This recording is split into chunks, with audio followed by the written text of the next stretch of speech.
All right, thank you so much. Welcome to another episode of the award-winning Sales Game Changers podcast. My name is Fred Diamond. Of course, I'm the president of the Institute for Effective Professional Selling. And Pam and Craig, we've done over 850 Sales Game Changers podcasts. You can find all the back shows, including this. We've transcribed every show we've ever done. You can find it at Sales Game Changers Podcasts.com. If you're watching this on YouTube, please give us a thumbs up, leave a comment. We would greatly appreciate that. And if you're listening on Apple Podcasts, give us a 5-star review, I should say, and it will be great to see you. So I'm very, very excited. Pam and Craig, we're spending a lot more efforts at the Institute for Effective Professional Selling on professionals in the partner community and the various ecosystems. And I'm excited to talk to you both. We're going to get deep into kind of the state of partner programs. We're very excited because we're doing today's interview in April of 2026. And in July, the Institute for Effective Professional Selling will launch our partner growth program. You both have given some thoughts on that particular program. It's going to be a 6-session program held over 3 months for partner professionals. We're going to be bringing on people who've worked in the partner ecosystem world for nice, successful careers, and we're also going to be bringing in some facilitators to get specific on some of the skills that partner, an alliance, and strategic partner leaders need to have to be successful right now.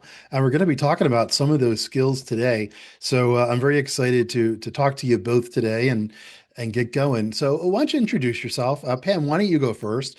Tell us a little bit about you, what you do, and then Craig as well.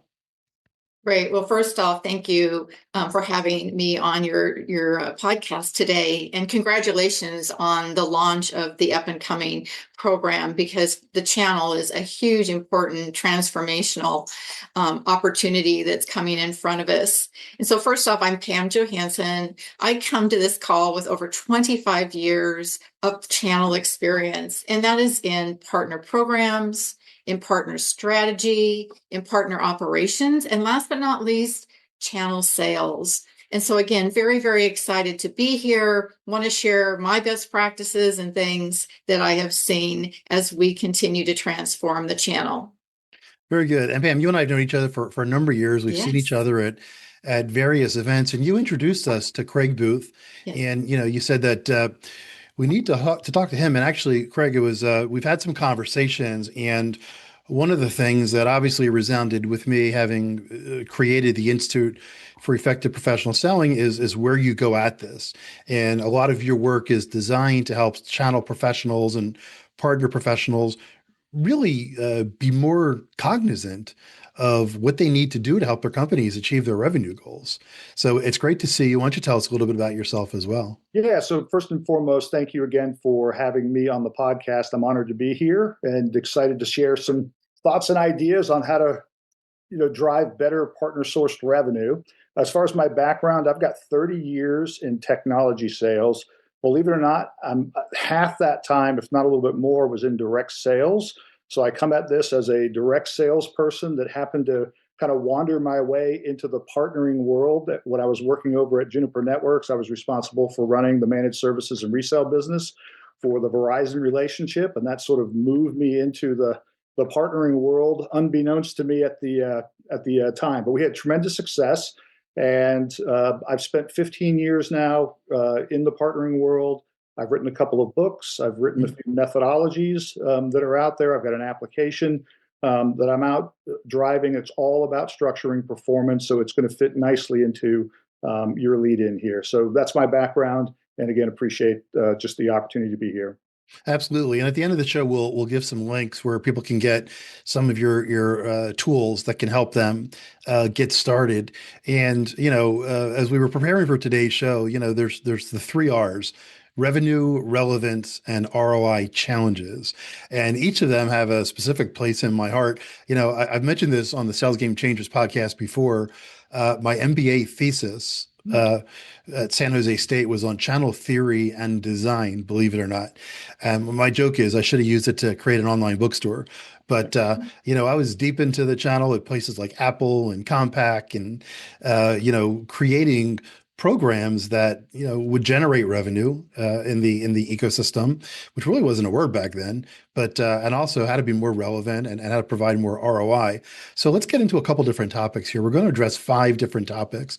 The first one, the problem with today's program-centric partnering models, right? Why won't they survive the AI-driven, profitable, efficient growth standard? Craig, tell us what that means. And then Pam, I want your direct and specific insights. Yeah, by the way, it's a great question. So I come at this a little bit different than everybody else. Most people that are brought up in the partnering world, they've been trained to think about the production unit of the partnering model as the partner.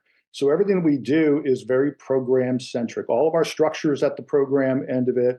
And the program, when it was built 40 years ago, when that was, the model that we were operating from was completely different. We didn't have the competition that we have today. We didn't have the tool sets that we have today. So it was built for sort of a different era. And obviously, the reason for having a partner program is to scale large partner ecosystems, put some structure into that, put incentives in place, create compliance to your partner program. The problem with the model is that it is too program centric. All the structure is between the partner and the vendor at the program level. From the seller to the economic buyer, it's opportunistic partnering. And that underlying foundation is what causes all of the issues. You brought up ROI, relevance, all of that revenue, those things. The program is not that effective, the partner program, based on what it was meant to do. So if you think about it, less than 5% of partner sellers will proactively prospect. So we build these long tail partner ecosystems where we have 20% of the revenue or 80% of the revenue coming from 20% of the partners, and the rest are sitting there passive. So the partner program creates passive partnerships that are waiting. They're actually fulfillment partnerships that are waiting for somebody to ask them to quote before they engage. And so rather than addressing the efficiency problem, we scale more partners. And sort of going back to answer your question around the AI front, why won't it pass the profitable, efficient growth test? Because we have to scale expense to scale performance. And with AI, that's no longer the metric that we're looking at. We want to scale performance with either level expense or reducing expense. So we have to change the model in the partnering world, or we're going to end up with more partner leaders cycling out. That's a great point. And actually, Pam, Craig had just mentioned a lot of these programs are 30, 40, maybe even some are 50 years old, right? We're doing today's interview in April of 2026. Mm-hmm. And, I can envision, as you were describing that, Craig, just along the last 30 years of fixes and Band-Aids and adjustments, but not really addressing where we are today in 2026. So let me kind of comment a piece on that, because we talk about traditional, and you're absolutely right. We continue to do the same thing over and over again in partner programs. We have the tiers, we have, the expectations, and then we have the benefits. But it always touches on the organization. It never touches on the partner individuals, because think about it. Our partner programs, to be tiering, you have to have so many bookings. How you got there doesn't really matter. And we just keep repeating that over and over again, opposed to really going down to the next level within your partner programs to really start looking at the individuals within the organizations. The outcome could mean you could have fewer partners because you've got so many different sellers within your partner organizations. And so if we don't really kind of transform, we'll continue to repeat every time there's a new channel chief. We'll keep going through the same thing. And this will probably be common. We always have to, when a new channel chief comes in, we never have the right partners. Yeah. Sound familiar? Yeah, 100%. No, that's a great point. I remember when I was at Apple Computer, I went to one of our partners, and one of the guy who owned the company, it was a mom and pop type of a thing. He was so excited that one of his guys just sold five, what was called Macintosh 2 was the product at the time, and it was a pretty robust program. And I remember thinking like, that's great, but I wish he sold like 1,000 or, 100. But then as I thought about it over the years, I remember thinking like, I wish we had more of those guys. It was a big deal for a mom and pop to sell five of these, which was an $8,000 product at the time. It was pretty substantial. So I liked what you talked about there about understanding who's really moving the needle. Craig, when we were talking before, you mentioned something called the dark funnel and the need for sales execution methodology to address this hidden pipeline. Talk a little bit more about what that means. Yeah, so let me first explain the dark funnel. The dark funnel is the point between the end of our product enablement to the deal registration. It's completely dark. We have no execution visibility to what the partner seller has actually done to produce the deal registration or to produce the engagement. And this is a real issue, and I think it's a really big issue in the partnering world. That lack of strategy execution visibility creates some of the major problems that we have with the 24-month cycle of a channel leader. The average tenure for a channel leader is 24 months or less. And the reason for that is when they build their strategy, unlike a direct sales team that can build a strategy and walk all the way through to the end result of a PO and show you how deals have flowed through every stage, we have that gap that sits in the middle. So we can never show the true execution of the partner all the way through from one end to the other. And that creates this attribution issue where the direct team and the channel team and marketing are always fighting over who created the deal, who influenced the deal, all of that. And the channel team typically loses in that argument. So we have to start addressing the dark funnel. And there are ways that we can address that dark funnel. Part of that, going back to the sales execution methodology, I'll use the analogy of a 100-meter race. We enable to the first 50 meters, meaning we enable to our partner program, we enable to compliance to the program, certifications, product training. But from that seller to the economic buyer is completely wild, wild west, opportunistic, doing whatever.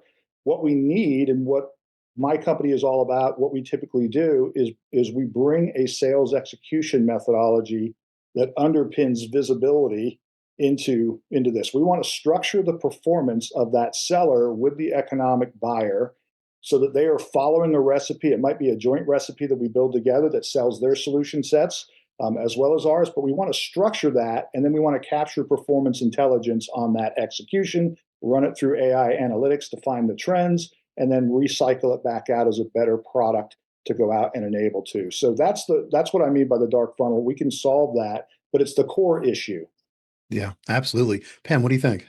So, as Craig was talking about this, coming with my operations background, that is the hugest issue, transparency, and transparency for both sides. Hmm. And so that's where there's the biggest issue because, we really do an amazing job with direct sellers to make sure that they're on point. They know where it's at in the deal as well. And then you've got this channel. That's where this greater transparency has to happen. And we also need to make sure that they're aligned with the same in step with the same sales execution that's required to generate revenue. And so when Craig says that, it's like, you're right, that is the biggest gap, is that you may not have the transparency or the tools even to support it sometimes. Yeah. So the thing that excited me when Pam, when he introduced us to Craig, like I mentioned, is Craig coming at this from the active seller mentality, not just the mentality, but with tools and ideas and ways to visualize and, again, to utilize AI, to process, et cetera. Let's talk a little bit now about the transformation, right, from these passive participants to truly active sellers. And again, I run the Institute for Effective Professional Selling, and we're launching our partner growth program, because we believe that the channel professional is so critical and can be. And I hear, business owners and VPs of sales, I should say VPs of sales, not really business owners anymore, but because of the companies that we deal with at the IPS, longing for that, wanting their people to be deep because they have to be. now in 2026, it's no longer the management of the program is of value. It's how are you helping our partners generate revenue? Tell us, Craig, some of your ideas on making that shift. And then Pam, I want your insights on how it can really happen with the people who are tasked with doing it. Yeah, so great question. Thank you. So the first thing that I would sort of mention, I have kind of 2 points that I would make in this. First and foremost is we have to shift to active sellers. This is one of the biggest fallacies that we have in the partnering world. Nobody cares about how many partners we have.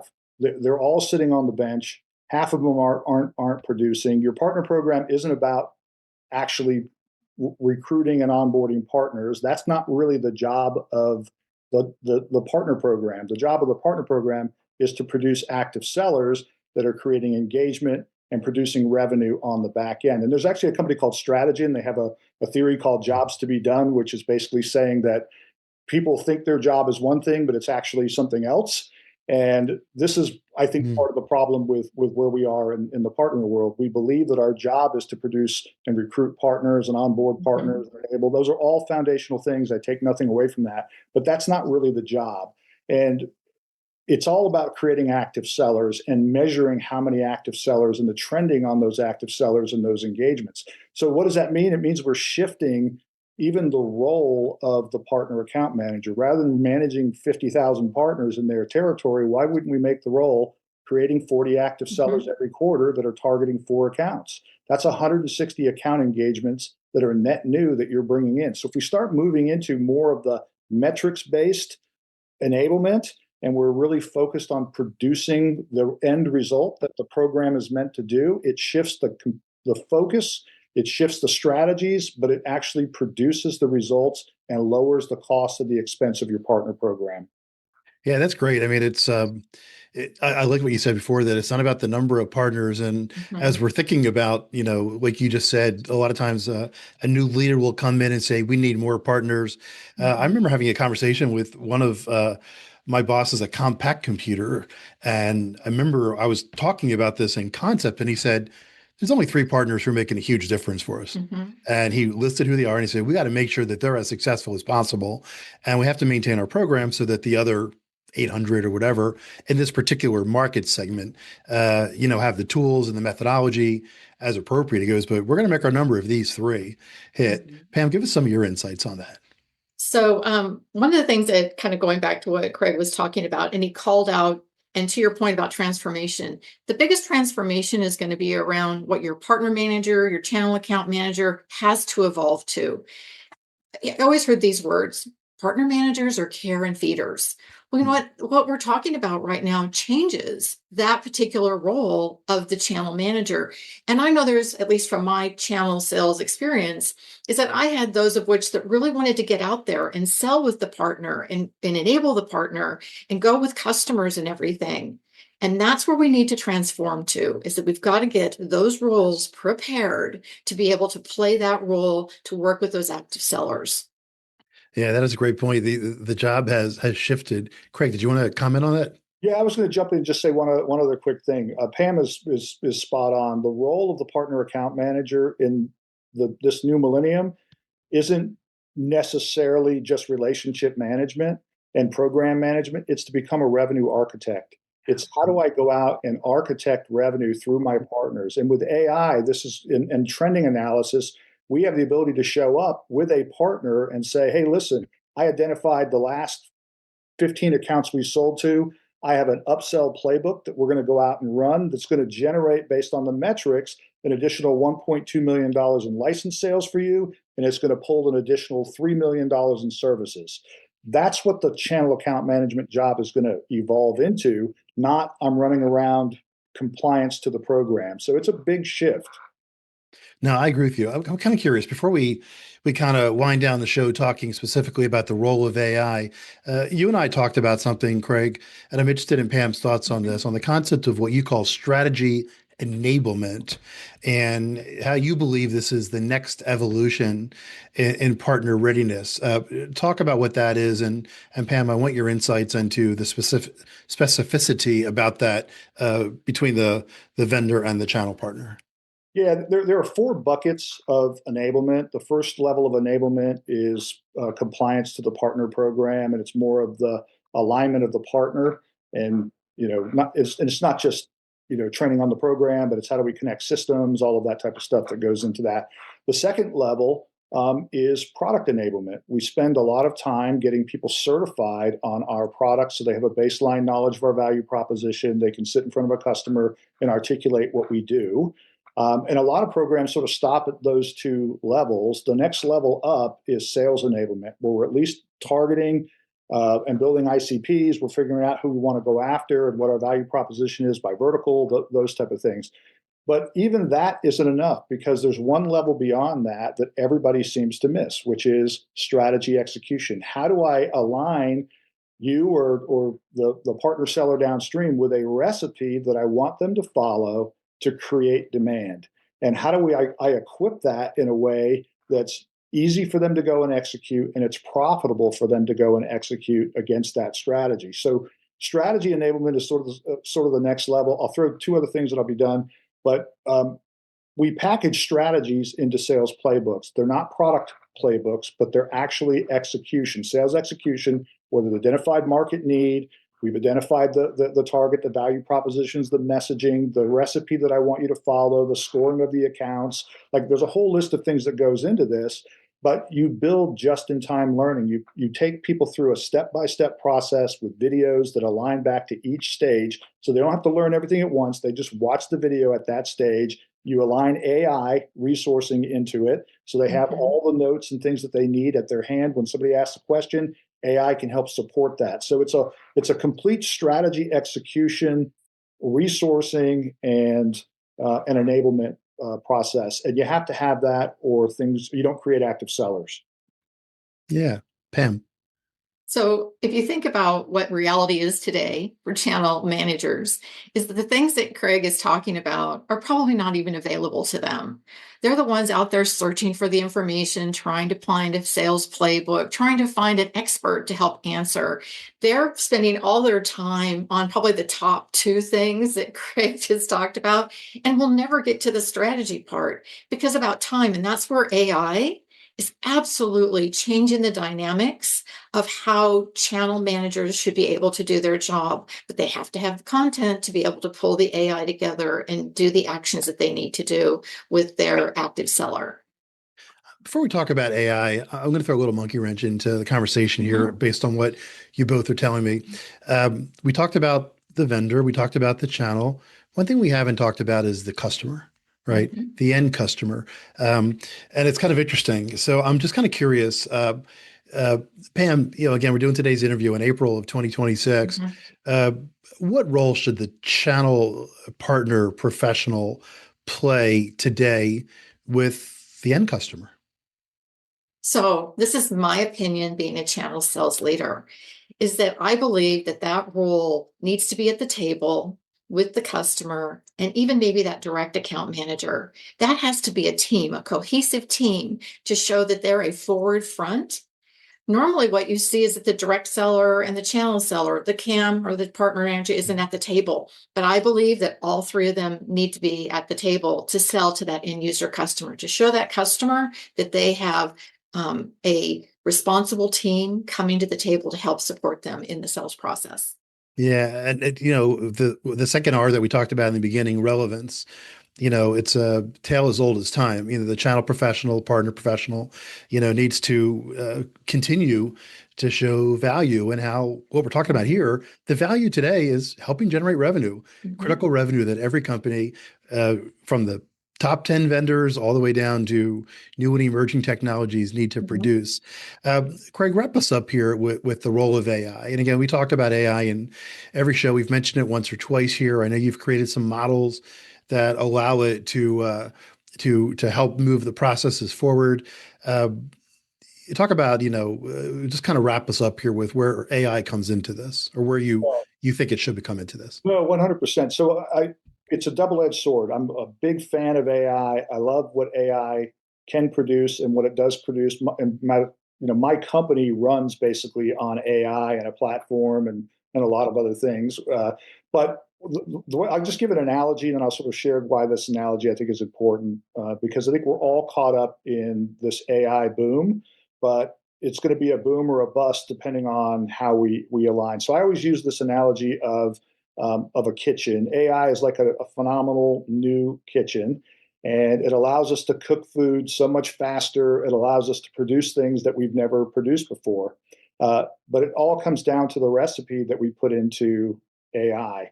If we don't have a methodology, if we don't have the right recipe, all we're doing is we're serving bad food faster. And it's really important that we, in the partnering world, start aligning AI not just as point products to solve point issues, but we have to align AI throughout an entire methodology, and it has to fit together into a workflow that makes sense for the partner account manager, for the channel leader, the sales leader, the sales leadership, and the partner themselves. Like everything has to fit together. So AI in and of itself is phenomenal, but I see a lot of partner programs that are using AI in a wrong way, and they're producing more issues than they're actually solving. They're creating more complexity.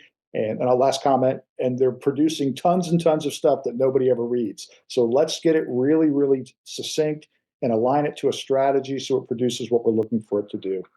Yeah, nobody ever reads. Before we ask you both for your final action steps, to Pam, do you want to give your Yeah. statement on AI in the channel partner profession? So I use the word as like the crawl, the walk, and the run. And all the things that Craig said is spot on. But I believe right now, from a channel perspective, we're in the crawl. Meaning channel managers, even using AI within their own systems to be able to pull content together in a way upon which they can communicate to the seller, meaning the partner seller, as well as the customer. There's a lot of work to do here in AI, but you got to start somewhere. Mm. That's how I see AI in this conversation. Absolutely. I want to thank Craig Booth and Pam Johansen for the great insights here again at the Institute for Effective Professional Selling. We're very exciting, very excited. We're going to be launching our partner growth cohort in July.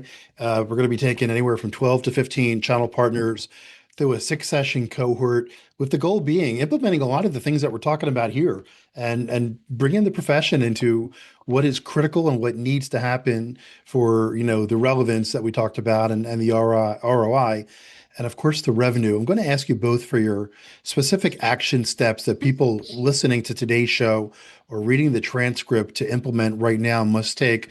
Craig, why don't you go first? And I know that you've also created some tools. Why don't you kind of tell us, and we'll put the links to your various tools in the show notes, but you can give us like a brief description of those and then give us your final action step. Yeah. So the first thing I would say is for anybody listening that you want a better understanding of structured performance partnering. So how do I take some of the concepts that we've been talking about and get a true education? I've got a 1 hour long training program that's free that I posted up on the website. It's at channelforce.podia.com. And it's just called Structured Performance Foundations Partnering. So I would encourage anybody to take that. It's definitely worth taking. As far as like the action items that I would encourage people to do, first and foremost, start looking at your partner program in terms of number of active sellers that you're out producing. I would also encourage you guys to look at partner efficiency. One of the core things is, if a partner has, 10 sellers, how many of those sellers are active? And let's start setting KPIs and rewarding people based on hitting active seller metrics. So we want to know, are they 10% of the sales force, 30%, 40%, whatever it is? Set those KPIs by the size of the partner and the type of partner. You're going to end up in a better spot. The final thing is shift your partner account managers to organizing, educating, equipping, and managing active sellers, and you're going to see your revenue go through the roof. Active sellers. Pam, once again, thank you so much for making the intro to Craig. Bring us home here. Give us a great action step people listening to the show must put into play. Absolutely. All the things Craig said for sure. But one thing I really want our audience to really pay attention to is changing out the design of the role of the channel account manager. If you're going to make them into revenue architects, but you've got to get them prepared before you can actually even go into the steps upon which putting the sales process in place. That means it's the building it out as well as the training or even hiring those particular roles to be able to support this particular process. So that's kind of how I see it as we come to a close. Now that's great. And when we went to, again, I went to the two of you and about 24 other people to kind of propose the idea of the IPS, our partner growth program. And everybody said the same thing. I mean, this is a position that historically isn't really trained. There's very few training type things. There's obviously a lot of sales training they can go through, of course. And we work with a lot of companies at the IPS, but the specifics of this particular position, a lot of it's like you got to figure it out. And the reality too, like you've hit many, many times here, Craig and Pam, world's changed. And what is needed from the partner account manager at the companies like those who work with at the IPS has changed. All right, once again, I want to thank Pam Johansen and Craig Booth for being on today's Sales Game Changers podcast. My name is Fred Diamond.